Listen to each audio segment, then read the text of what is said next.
예전에 나오신 성도님들을 주의 이름으로 환영합니다. 같이 열왕기상 19장 9절에서 14절 말씀을 읽었는데요. 오늘 열왕기상 19장 전체 말씀을 가지고 함께 승리한 후에라는 제목으로 말씀을 나누고자 합니다. 제가 읽은 이야기 중에서 어떤 작가가 쓴 글이 있었습니다. 거기 나오는 작가가 쓴 글에는 한 탐정이 나오는데 사설 탐정입니다. 그런데 엄청 뛰어나고 이제 능력이 있어서 많은 사건들을 해결했습니다. 그런데 그 사람은 은둔형 외톨이였습니다. 그래서 자신의 파트너, 자신의 일을 도와주는 사람 파트너 외에는 그 누구도 만나지 않았습니다. 그런데 그 탐정이 어느 날 어떤 사건에 연루가 되어서 전혀 원치 않게 어떤 사람을 도와주게 되었습니다. 그런데 그 사람을 도와주다가 사람과 사람의 만나는 것과 사람과 사람끼리의 대화를 통해서 자신이 경험하지 못했던 것을 경험하게 됩니다. 그래서 그 전에는 사건을 맡아서 일을 하다가도 죽게 된다거나 자신의 목숨도 그렇게 귀하게 여기지 않았습니다. 죽음에 대한 두려움이 없었습니다. 하지만 그 사람을 만나고 사람의 삶이라는 것이 이렇구나를 알게 되면서 죽음이 어떤 것인지를 알게 됩니다. 그러던 과정 중에 파트너가 죽게 됩니다. 그때 파트너가 죽었을 때는 내가 아끼던 사람과 나와 함께 있는 사람이 없구나 하는 감정을 느꼈지만 그 이후에 자신이 정말 죽음을 눈앞에 두었을 때 행복한 순간을 깨닫게 됩니다. 그리고 행복한 순간을 알았을 때 깨닫게 됩니다. 죽음이 얼마나 무서운지를, 그제서야 죽음이 얼마나 무서운지를 알게 되었습니다. 그와 마찬가지로 사람이 어쩌면 가장 두려움을 느끼고 죽음을 무서워하는 순간은 행복을 알았을 때라고 생각합니다.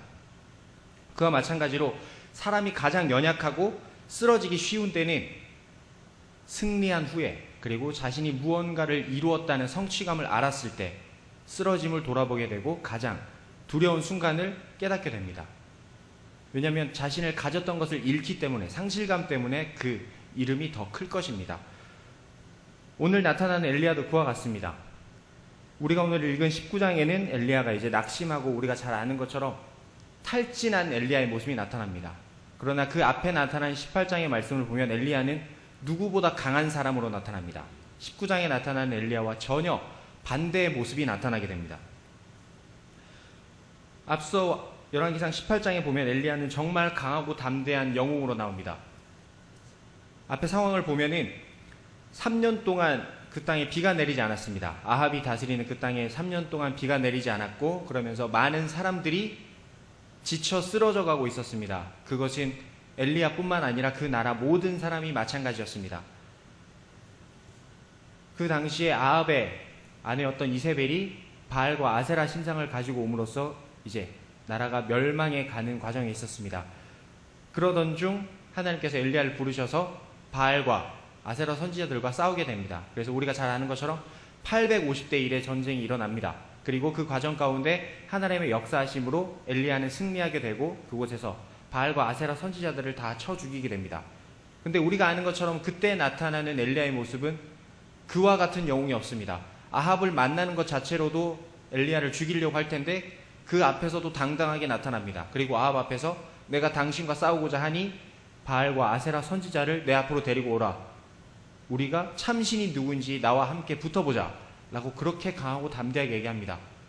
그리고 전혀 두려움 없이 자신이 지면은 죽는다는 것을 알면서도 하나님 앞에 기도를 올립니다. 전혀 두려움 없이 올립니다. 그리고 결국 하나님은 역사하셔서 바알과 아세라 선지자들을 치게 하십니다. 그리고 엘리야는 그곳에서 하나님의 영광을 드러내고 많은 백성들로부터 칭송받고 역시 하나님이 역사하시는구나를 보여주는 훌륭한 선지자의 사명을 감당합니다. 그런데 바로 뒤에 이어 나타나는 오늘 19장의 말씀은 엘리야는 어떻게 보면 이렇게 사람이 비참할 수 있나? 왜 앞에 사람과 너무나 다른 모습이 나타나는가? 과연 같은 사람인가 싶을 정도로 연약한 모습을 보입니다. 그리고 앞에 9절 앞부분을 저희가 안 읽었지만 앞에 내용을 보면은 3절에서는 이세벨이 이제 엘리야를 죽이려고 달려듭니다. 그러자 엘리야는 앞의 모습과는 전혀 다르게 꼬리 빠지게 도망갑니다. 그리고 숨어버립니다. 자신의 종과 함께 숨어버리고 자신은 또 종과 떨어져서 더 깊은 곳에 숨어버립니다. 그리고 또 4절에서는 엘리야가 정말 우울감에 빠져서 죽고자 합니다. 하나님, 나는 이제 희망이 없사오니 나를 그냥 죽여주시옵소서, 나를 거두어 주시옵소서 라고 얘기하기까지 합니다. 그리고 이제 지쳐 잠들고 하는 모습이 반복됩니다. 어떻게 한 인물의 삶에서 이렇게 극과 극의 모습이 나타나는지 정말 신기할 따름일 정도로 엘리야는 정말 다른 모습을 보입니다. 그리고 하나님이 계신 땅에서조차 도망갑니다. 앞에선 하나님의 영광을 나타내며 하나님이 참신이니 나와 함께 붙어보자 하던 사람이 하나님 계신 땅을 버리고 도망가기까지 합니다. 하지만 하나님은 엘리야를 버리지 않으셨습니다. 우리가 18장에 나타났지만 그 앞에서는 엘리야에게 가뭄이 왔을 때 까마귀를 통해서 그를 먹이시고 그의 삶을 인도하시는 것을 우리가 보았습니다. 그리고 오늘 19장에서는 천사를 통해서 식물을 전해주십니다. 그리고 엘리야가 지쳤지만 그를 버리지 않고 끝까지 그를 지키시는 모습을 보입니다. 그가 비록 하나님 계신 땅을 떠났고 쫓겨서 그렇게 비참한 삶을 살지만 하나님은 그와 동행하셨음을 우리가 보게 됩니다. 그리고 이후에 40일 동안 하나님께서 주신 식물을 먹은 후 40일 동안 아무것도 먹지 않은 채 초인 같은 힘을 보이며 호렙산에 오릅니다. 그리고 오늘 본문에 말씀이 나타나게 되는 것입니다. 그리고 하나님께서 9절 말씀에서 물으십니다. 엘리야야, 네가 어찌하여 여기 있느냐? 내가 어찌하여 여기 있느냐? 그리고 9절에서는 물었지만 또 13절에서 똑같이 물으십니다. 그리고 엘리야의 대답은 10절에서 그리고 14절에서 똑같이 나타납니다. 엘리야는 자신의 열심을 토로합니다. 10절 말씀 제가 읽도록 하겠습니다. 그가 대답하되 내가 만군의 하나님 여호와께 열심히 유별하오니 이는 이스라엘 자손이 주의 언약을 버리고 주의 제단을 헐며 칼로 주의 선지자들을 죽였음이오며 오직 나만 남았거늘 그들이 내 생명을 찾아 빼앗으려 하나이다. 아멘. 오늘 말씀에 보면 엘리야는 자신이 얼마나 하나님 앞에 열심이었는지를 얘기합니다. 우리가 잘 아는 것처럼 18장에서 엘리야는 정말 열심히 하나님의 이름을 위해 싸웠습니다. 그리고 바알과 아세라 선지자 850명 앞에서 정말 강단 있는 모습으로 그들과 싸웁니다. 그리고 선포합니다. 그런데 하나님, 상황은 전혀 달라지지 않았습니다. 주의 백성들은 주를 믿지 아니하며 하나님 앞에 회개하지 아니하였고 도리어 나는 그렇게 싸웠으면 이세벨이 내 앞에서 두려워하며 하나님만이 참신이다 고백해야 되는데 그는 오히려 혈안이 되어 저를 죽이려 합니다. 주여 어찌 됨이니까? 내가 어떻게 해야 됩니까? 그렇게 얘기합니다. 그런데 여기서 중요한 것은 내가 여호와 하나님 앞에 열심히 유별하오니 얘기합니다. 자신의 노력과 열심이 그렇게 뜨거웠음에도 불구하고 백성들은 변하지 않고 이세벨은 자신을 죽이려 합니다. 자신은 쫓겨났습니다. 나는 이렇게 쫓겨났습니다. 하나님 어떻게 합니까? 내가 대충 한 것도 아니고 내가 정말 주의 이름을 위하여 끝까지 싸웠는데 이와 같습니다. 하나님 내가 어떻게 합니까? 묻습니다. 그리고 엘리야는 자신이 지금까지 해온 사역 그리고 앞에 나타났던 사역이 선조들의 사역보다 못하다라고 얘기합니다. 그 이유는 모세가 그렇게 했을 때 이스라엘 백성들은 회개하고 돌아섰습니다. 여리고 앞에서 싸웠을 때 아이성에서 싸웠을 때 아이성 앞에 무너졌지만 그들은 회개하고 결국 승리하였습니다. 하지만 엘리야 자신이 똑같은 것을 하였는데 그들은 돌아서지 않았습니다. 오히려 엘리야는 더 비참한 상태로 빠졌습니다. 주여 내가 그들보다 더 열심히 하지 아니한 것도 아니고 그들과 똑같이 열심히 하였는데 어쩌면 내가 그들보다 더 열심히 하였는데 나의 상황은 왜 이렇게 되었으며 나는 왜 이렇게 비참하게 살아갑니까? 하나님 앞에 토로하는 것입니다. 그래서 자신의 사역이 실패하였다라고 하나님 앞에 토로하는 것입니다. 하나님 내가 이렇게 싸웠는데 나는 왜 이 모양입니까? 이렇게 얘기하는 것입니다. 어떻게 보면 하나님께서 황당하실 수 있겠습니다. 그 앞에 싸움 네가 싸웠냐 내가 싸웠지 이렇게 말씀하실 수 있는 장면입니다. 사실 엘리야가 강하고 담대하게 싸웠지만 그것을 이루시고 역사하신 건 하나님이셨습니다. 하지만 하나님께서는 그것이 나의 사역이다 내가 한 것이 아니냐라고 엘리야를 꾸짖지 않으셨습니다. 엘리야가 어떻게 보면 하나님 앞에 반항하고 대든 것이죠. 하지만 하나님은 꾸짖지 않으셨습니다. 도리어 그를 채워주시고 조용히 안아주셨습니다. 위로하셨습니다. 천사를 통해서 먹을 것을 보내주셨고 그를 위로하시고 어루만지셨음이 오늘 본문에 나타납니다. 그리고 하나님은 그를 만나주셨습니다. 오늘 13절에 나타난 것처럼 바람 그리고 지진, 불이 나타납니다. 우리가 흔히 아는 것처럼 바람, 지진, 불 이런 것을 보면 하나님의 임재를 알게 됩니다. 모세를 만나셨을 때도 가시떨기에서 불이 붙었을 때 하나님 만나주셨습니다. 그리고 바람 중에 그의 음성을 들려주시기도 했었습니다. 하지만 오늘 본문에서는 특별히 바람, 지진, 불이 있었지만 하나님께서 그곳에 계시지 아니하시다라고 나옵니다. 그리고 불 후에 세미한 소리가 들렸다라고 얘기합니다. 그리고 그때 하나님의 음성이 나타납니다. 하나님의 도우심은 이처럼 우리가 생각지 않은 방법으로 나타날 수 있습니다. 그리고 하나님께서는 바람, 지진, 불처럼 크게 역사하시는 가운데만 나타나는 것이 아니다는 것을 엘리야에게 보여주신 것입니다. 도리어 하나님께서 나타나실 것 같지 않은 상황, 세미한 소리, 정말 고요함 속에 엘리야를 만나주셨습니다. 그리고 그곳에서 자신의 음성을 들려주십니다. 그와 같이 하나님은 어떤 순간에도 함께 하신다는 것을 보여주셨습니다. 엘리야는 바알과 아세라 선지자와 싸웠을 때, 그때 하나님이 보였을 때 하나님이 계시구나를 알았지만 자신이 쫓기는 가운데는 하나님이 역사하시지 않는다. 자신이 이세벨에게 쫓기고 있을 때 하나님은 뭐하고 계셨냐, 이런 점에서 토로해야 했습니다. 하지만 하나님께서는 이렇게 세미한 소리 가운데서 자신의 음성을 들려주시며 내가 언제나 너와 함께 있다는 것을 보여주신 것입니다. 그리고 새로운 사명을 주십니다. 그리고 다시 일어서서 가게 하십니다.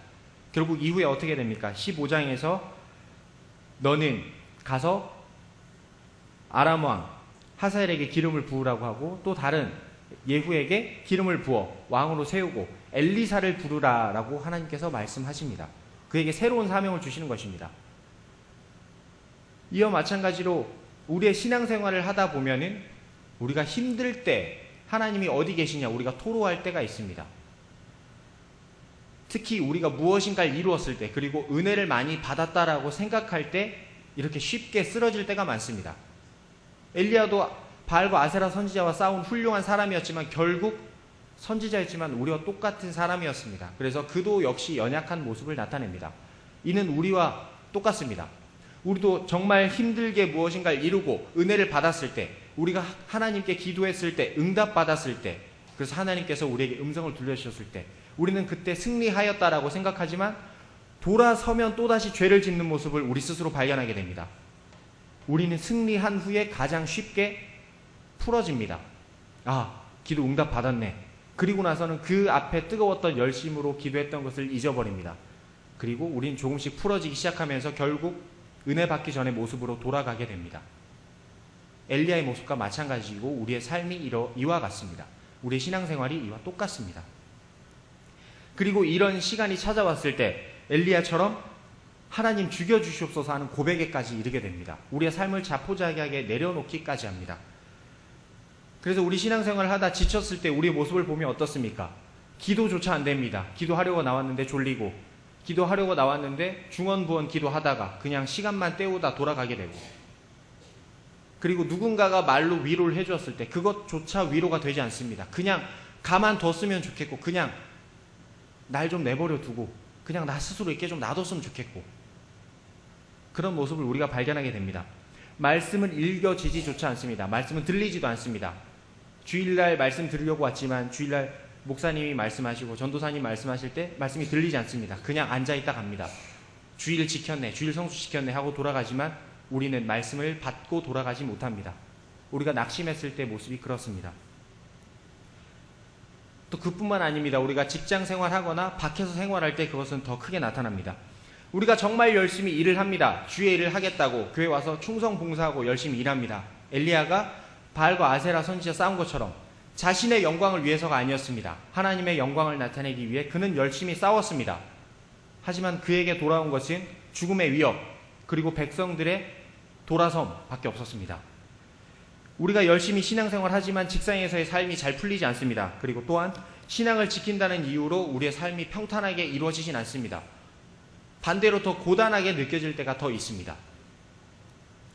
교회에서는 또 교사들이 아이들을 가르친다고 정말 열심히 준비해 와서 가르치는데 아이들은 듣는 둥 마는 둥 뛰어다니고 말하는데 무슨 소리 하는지도 모르고 물어보면 대답도 안 하고, 또 교회에서 우리가 참 열심히 신앙생활 하려고 이거 합시다, 헌신합시다 외칩니다. 그러면 같이 안 움직입니다. 그래서 마치 나만 교회에서 일하는 것 같습니다. 우리 합시다, 일합시다 하면 또 어떤 사람은 돌아서서 왜 자기만 교회를 혼자 다 하는 것처럼 하냐, 자기 없으면 교회 안 돌아가는 것처럼 생각하냐, 그렇게 생각하기도 합니다. 그래서 어떤 사람은 더 심각하게 교회에서는 왜 자기 혼자 의로운 척하냐, 왜 자기만 신앙생활 하는 것처럼 하냐, 자기만 하나님 믿는 사람처럼 행동하냐, 그런 소리를 듣기까지도 합니다. 심한 경우에는. 하지만 그것을 우리가 비판해서는 안 되겠습니다. 왜냐하면 우리가 그렇게 생각하는 것은 영적인 교만입니다. 우리가 하는 것이 옳다고 생각하기 때문에 우리가 그런 얘기를 했을 때 다른 사람들이 왜 당신만 의로운 척해? 이렇게 생각하는 것, 그것은 우리의 영적 교만입니다. 엘리야도 이와 같았습니다. 주여, 내가 주님 앞에 열심히 따라 싸웠고 내가 열심으로 이렇게 주의 일에 유독 열심히 나섰는데 왜 이렇습니까? 엘리야가 얘기하는 것은 자신은 분명히 열심히 했다라고 자신의 공로를 얘기하는 것입니다. 엘리야도 분명 하나님께서 하셨음을 인정합니다. 하지만 자신이 낙심하였을 때 하나님께서 하신 일에 자신의 공로가 있음을 은연중에 얘기한 것입니다. 자신이 열심히 싸웠는데 백성들이 움직이지 않았습니다. 하나님, 내가 잘못했나요? 난 잘못한 거 없잖아요.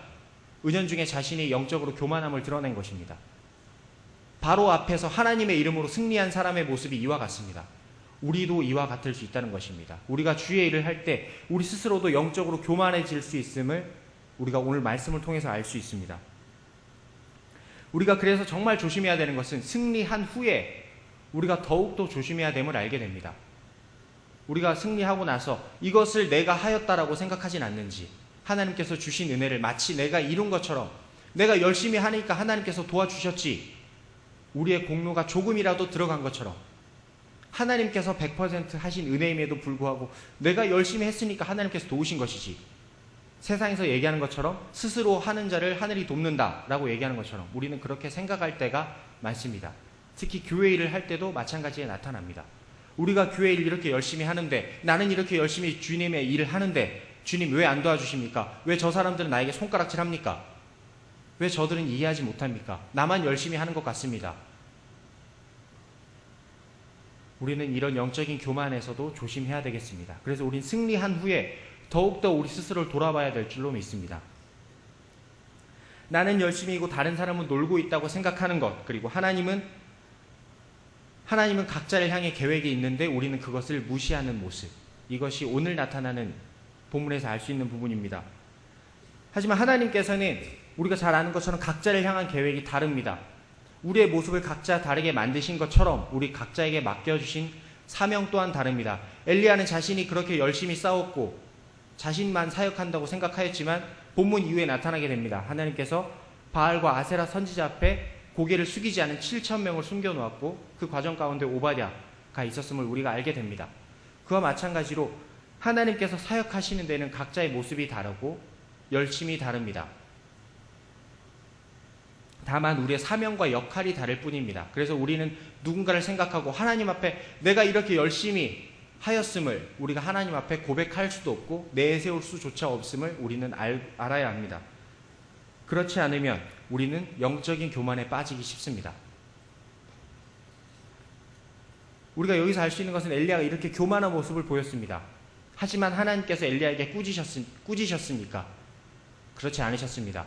묵묵히 그를 위로하셨고 그를 어루만지셨습니다. 우리가 신앙생활 하다 보면은 하나님 내가 이렇게 열심히 했는데요, 하나님 나 이렇게 열심히 했잖아요, 이렇게 우리가 기도할 때가 많습니다. 하나님 앞에 토로할 때가 많습니다. 그때 하나님께서 우리를 꾸지셨습니까? 하나님께서는 우리를 꾸짖지 않으셨습니다. 도리어 우리를 위로하셨고 어루만지셨고 우리가 무엇을 해야 되는지를 보여주셨습니다. 엘리야에게 네가 무엇을 해야 되는지 보여주셨고 다음 사명을 보여주셨던 것처럼 우리에게도 사명을 보여주십니다. 그리고 무엇보다도 우리가 그것을 토로할 때 하나님께서는 우리의 열심을 알고 계시고 기억하십니다. 그래서 우리에게 더 큰 위로로 채워주십니다. 엘리야에게 위로하셨던 것처럼 우리를 위로하시고 은혜를 내려주십니다. 그럼 우리는 주의 일을 했을 때 힘들고 지치고 쓰러지게 되었을 때 그때 우리의 공로를 자랑하지 말고 도리어 하나님 앞에 주님, 내가 지금 교만해지지 않았는지요? 내가 하나님의 뜻을 거스르고 있지는 않은지요? 승리한 후에 더욱더 겸손하게 하나님의 뜻을 구해야 될 것입니다. 우리가 승리한 후에야 더욱더 하나님 앞에 교만해지기 쉽기 때문입니다. 은혜 받았을 때 그때 도리어서 하나님 앞에 엎드리고 더 낮아지기 위해 힘써야 됩니다. 그때 하나님께서는 자신의 뜻을 보여주십니다. 우리에게도 똑같이 물으실 것입니다. 내가 어찌하여 여기 있느냐? 내가 어찌하여 여기 있느냐?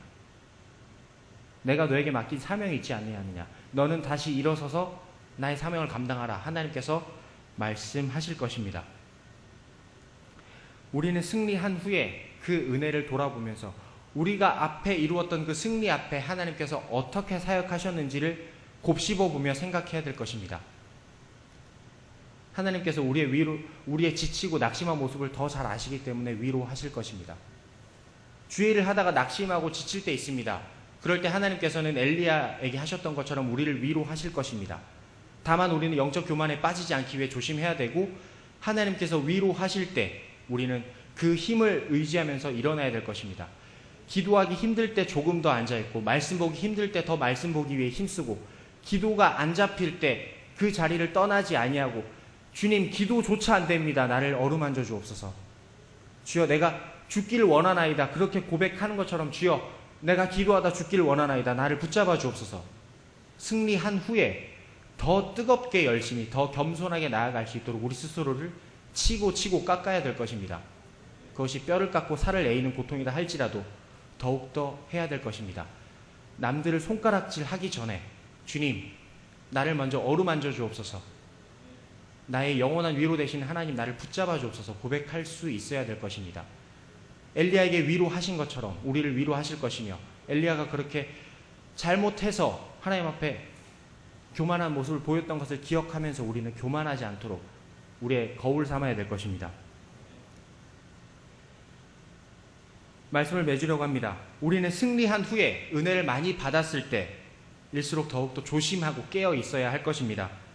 그때가 가장 쓰러지기 쉽고 연약하기 때문입니다. 그때 우리가 가장 죽음을 두려워해야 할 때이고 죄를 두려워해야 할 때이기 때문입니다. 그래도 감사한 것은 우리가 느끼지 못하는 순간에도 하나님은 우리에게 은혜를 베푸시고 사명을 회복시켜서 다시 그 길을 가게 하시고 서게 하십니다. 엘리야가 그런 모습을 보였을 때 결국 하나님은 은혜를 베푸시고 다시 일어설 수 있도록 그를 일으켜 세우셨습니다. 그에게 식물을 제공하셨고 그가 일어설 수 있도록 그의 손을 잡아 일으켜 세우셨습니다. 엘리야가 하나님의 손을 잡은 것이 아니라 결국 지쳐있는 엘리야에게 하나님께서 손을 뻗으셨고 그를 일으켜 세우셨습니다. 그와 동일하게 우리에게도 강하고 의로우신 오른팔로 우리를 일으켜 세우실 것입니다. 우리가 아무리 쓰러져 있고 지쳐 있고 우리가 교만하게 오만방자한 모습으로 있다 할지라도 하나님은 결코 우리를 버려두지 않으실 것입니다. 우리가 주의 일을 하다 낙심하고 지쳤을 때, 그럴 때 하나님 앞에 토로할 필요가 없습니다. 그냥 우리는 하나님께서 역사하시니까 온전히 주의 말씀과 기도로 기다릴 때 하나님께서 함께 하시겠지, 그냥 지켜보고 하나님 앞에 더 엎드려 겸손하게 나아가기만 하면 됩니다. 하나님께서 결코 우리를 버려두지 않으시기 때문입니다. 우리가 두 가지만 기억했으면 좋겠습니다. 우리가 주의 일을 하다가 낙심하고 탈진할 수 있습니다. 그럴 때일수록 우리는 하나님을 바라봅시다. 하나님께서 어루만지실 것입니다. 그리고 낙심치 말고 어루만지시고 싸매시는 하나님을 온전히 바라볼 때 우리는 그 힘을 더 크게 의지할 수 있고 또다시 낙심하는 상황에 왔을 때 다시 일어설 수 있습니다. 싸매시고 어루만지시는 하나님을 바라봅시다. 그리고 또한 우리가 기억해야 될 것은 주의 일을 함에 있어서 나만 열심이라고 생각하지 맙시다. 우리가 영적인 교만에 쉽게 빠지는데 하나님께서 도와주셨음을 생각합시다. 우리가 승리하고 은혜 받았을 때일수록 우리를 버리고 하나님께서 도와주셨음을 우리가 생각합시다. 그리고 나를 비워 인도하시는 하나님의 계획을 바라봅시다. 그리고 겸손히 따릅시다. 그때 하나님께서 더 큰 은혜와 사랑으로 우리를 이끌어 주실 것입니다. 언제나 우리와 함께 하신 하나님을 보면서 언제나 승리하는 우리 한광의 모든 성도님들이 되길 원합니다. 시간같이 두 가지만 놓고 같이 기도했으면 좋겠습니다.